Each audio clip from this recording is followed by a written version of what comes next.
Hi, Craig Howard here again this morning. It looks like it's really foggy outside and it's cold outside, and I'm not going out on that deck to record. The sun's not even up yet. It's still kind of dark out. But I just was sitting here. I woke up this morning and I thought about a story that I'd read. I do that a lot, don't I? But I thought about a story that I'd read about a lady who took her dog. The dog's name was Captain Marvel. I think that's why I remember the story. Took this dog to the veterinarian and had to leave it there for surgery.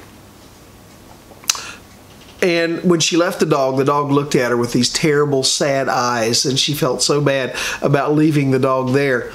But she went home, and when she got home, over in the corner was this little quilt, a lap quilt that had been that place. It had been the dog's bed. It had been the dog's place of comfort for years. It's the place where they knelt to scratch the dog behind the ears. And she thought, I ought to take that quilt back to the dog to help bring him comfort. His name was Captain Marvel. That's why I remember that.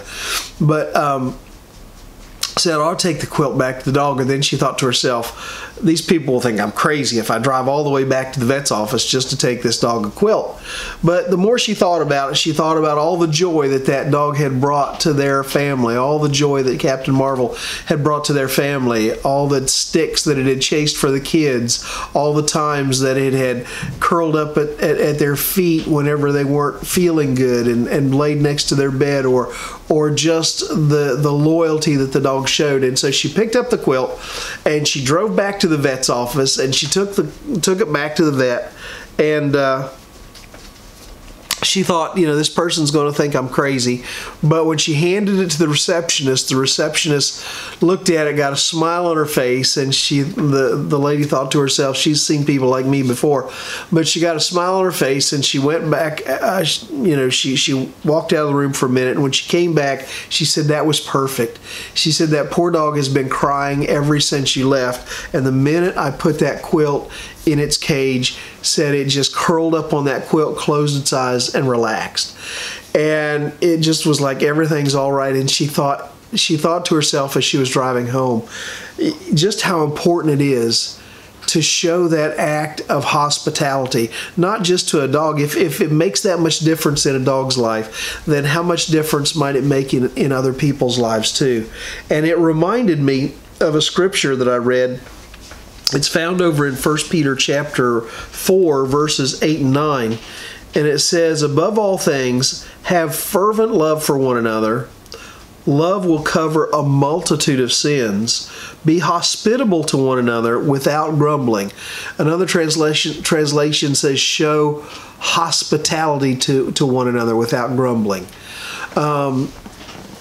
In other words, you know, hospitality is named as one of the gifts of the Spirit. One of the things that the Spirit gives. It's a spiritual gift. Some people are just phenomenal at it. And if you have the gift of hospitality, that means that you're a person that's sensitive to the needs of people that bring them comfort. There are a number of people that I've known over the years that have this gift.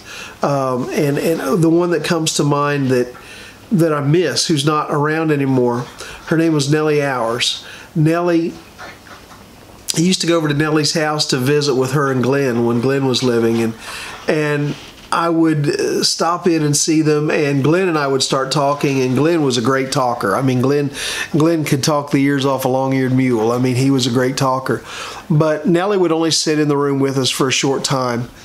And she would get up and leave the room, and you knew where she was going. She was headed to the kitchen. And in a little bit, Nellie would come back and say, all right, y'all come get something to eat. And you'd walk into their dining room, and I don't know how she did it, but within a matter of just a few minutes, and I mean a few minutes, I'm talking about 5, 10, 15 minutes, Nellie had laid a spread out on that table that was beyond what you could begin to eat. I don't know how she put so much food out on that table so fast, but she could just do that.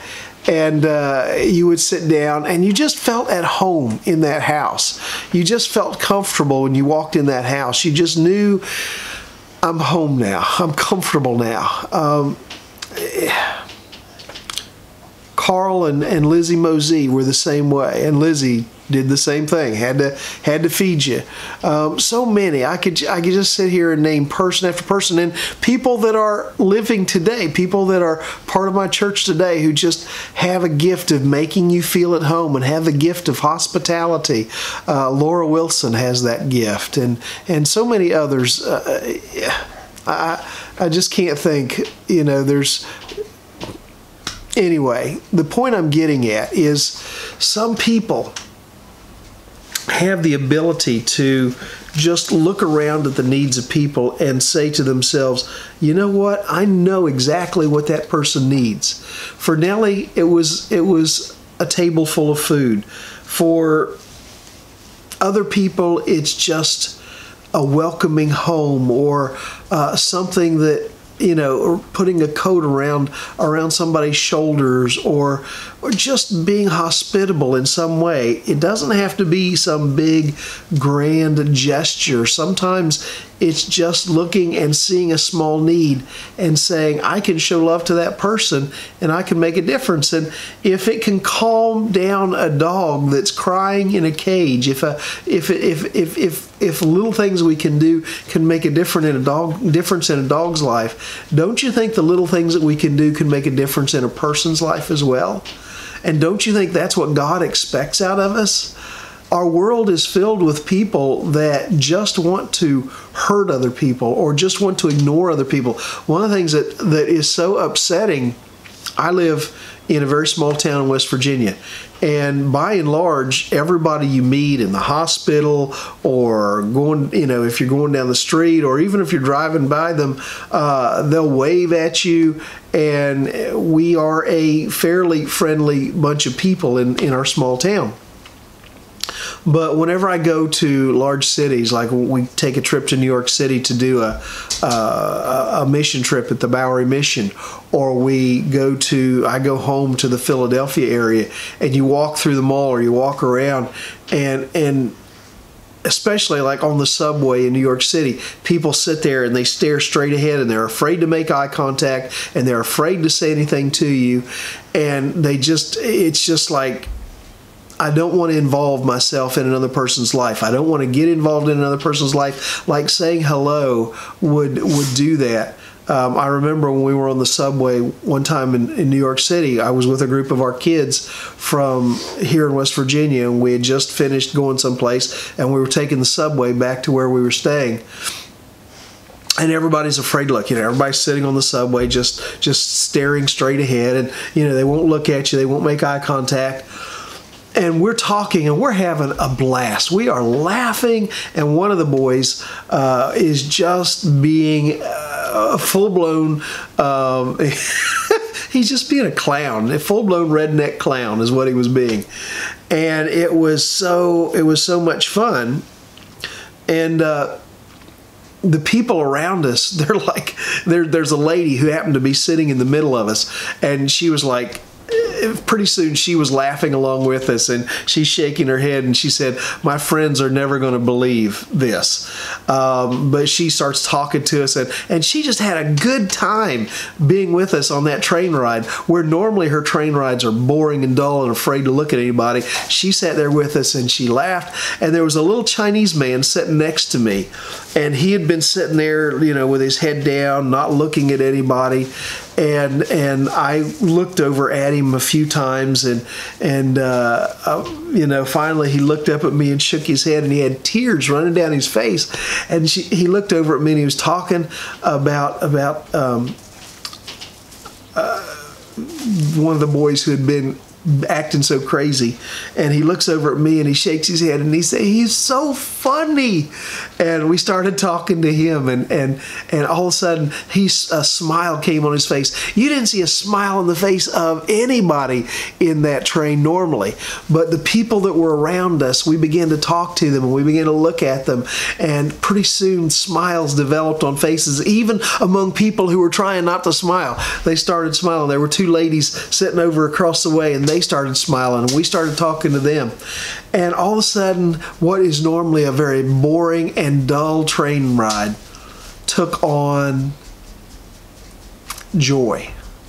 There was joy. that was brought by hospitality and love being shown in that setting, a place where normally it didn't exist. Folks, I'm telling you, no matter where you're at, no matter what you're doing today, you can be hospitable to people, you can show love to people, and you can bring joy and comfort to their lives, and it will make a difference. Trust me, it will make a difference in their lives if you will take the opportunity to do that. Well, my time is gone. Listen, I hope you have a wonderful day today. I hope it's a day filled with joy and blessing. To the kids from Camp Galilee that are watching this, I wish a special blessing on you today as you're at school. And to the kids in my church that watch this, I love you. I hope you have a great day today. And I think you're great. I want to remind you that we're going to be taking a trip to Guatemala in June. And if you're interested in making that trip with me, please let me know so I can get you on a list. And we'll see to it that you make that trip, or that you can get to go and you can show hospitality in another country. Oh, time's gone. I love these times, especially in the early morning, that we can just talk together. I hope they're good days for you, good times for you. I will talk to you tomorrow. God bless.